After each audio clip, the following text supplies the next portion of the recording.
Everyone, welcome to my channel delightful boundaries. और आज है संडे और सुबह के बज रहे हैं 6 और हम आ गए हैं रामघाट मंदाकिनी नदी में अपनी पहली डुबकी लगाने।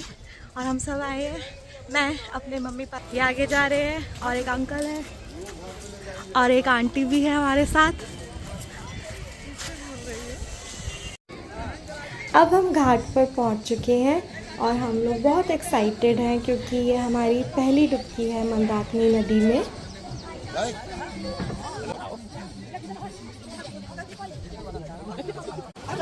यहाँ पर पापा सबसे पहले डुबकी लगाने के लिए नदी में उतरे थे।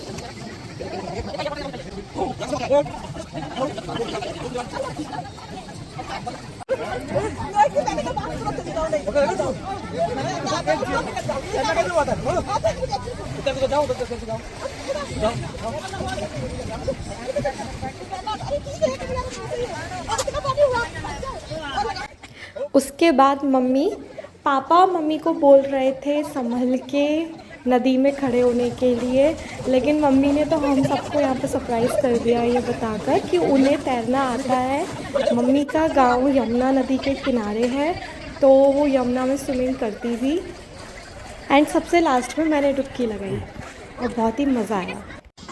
तो हमने मंदाकिनी में डुबकी लगा ली है और अब हम घर जाके चेंज करेंगे। हम लोग पूरे गीले हो चुके हैं। ये मेरी मम्मी, मेरी रूम, हाँ रूम जाके हम लोग अब चेंज करेंगे। और हमने थोड़े से तो पाप मिटा ही लिए होंगे, ज़्यादा नहीं तो।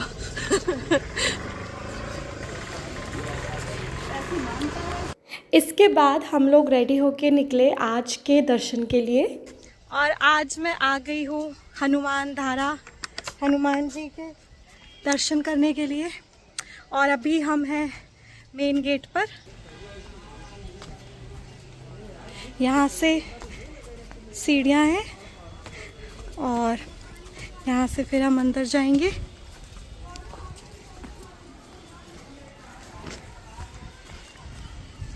और आपको अगर प्रसाद चढ़ाना है तो आप लड्डू ले सकते हैं और हनुमान जी के लिए सिंदूर और तेल भी ले सकते हैं चढ़ाने के लिए।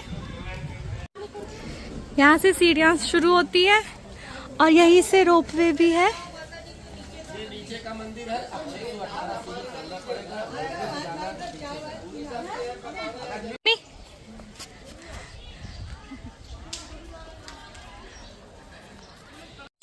अगर आप मंदिर सीढ़ियों से जाएंगे तो आपको कुछ 300 से 350 सीढ़ियाँ चढ़नी पड़ेंगी और उतनी ही उतरनी पड़ेंगी।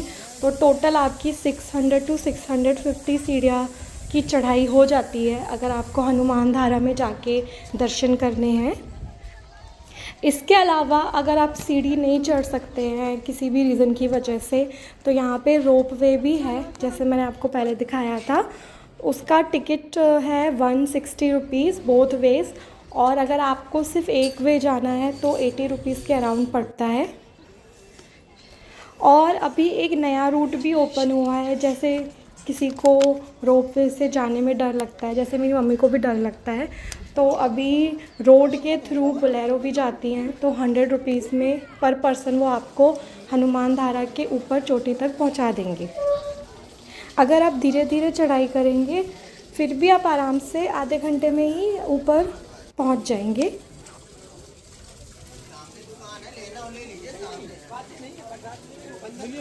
ये है हनुमान धारा। यहाँ पर जो जल है वो कंटिन्यूसली बहता है, लेकिन इसकी स्टार्टिंग कहाँ से हो रही है इसका किसी को भी नहीं पता है। ये आपको देखने में थोड़ा गंदा सा लग रहा होगा पर ये गंदा नहीं है, ये पानी बिल्कुल साफ़ था। हमने भी यहाँ से पानी भरा था और पिया था। ये पानी बहुत ही साफ़ और ठंडा है।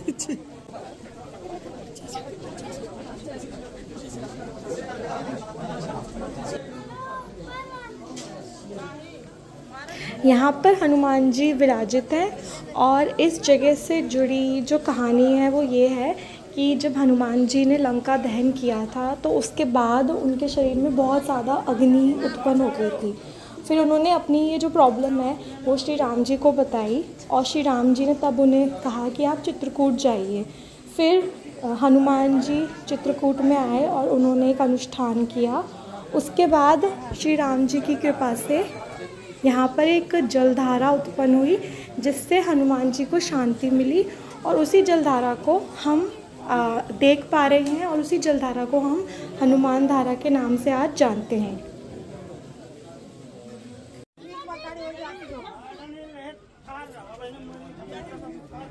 हनुमान धारा दर्शन के बाद हम थोड़ी सी सीढ़ियाँ और चढ़कर ऊपर पहुँचते हैं जहाँ पर सीता माता की रसोई है।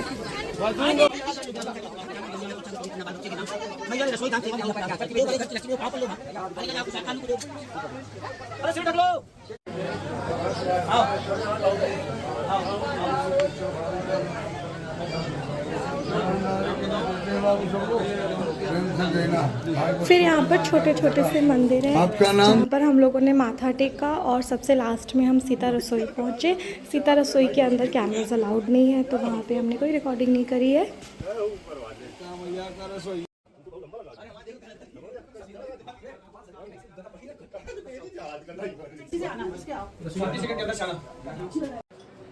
यहाँ पर 5 महर्षि की मूर्ति स्थापित है जिनको सीता मैया ने अपने हाथों से भोजन कराया था।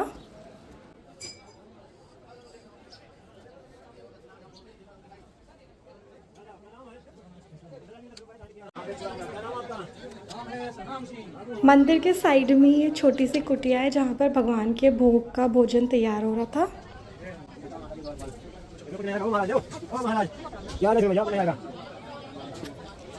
यहाँ पर छोटे छोटे से स्टॉल हैं जहाँ पे समोसे, चाय और पकौड़े मिल रहे थे। ये बहुत ही एस्थेटिक सा लग रहा था। हम लोगों ने भी चाय पी और समोसे खाए। उसके बाद हम वापस अपने आश्रम आ गए क्योंकि हमारी कथा का भी समय हो रहा था। आपको मेरा आज का ये व्लॉग अच्छा लगा हो तो please like and subscribe. Bye bye and thank you for watching.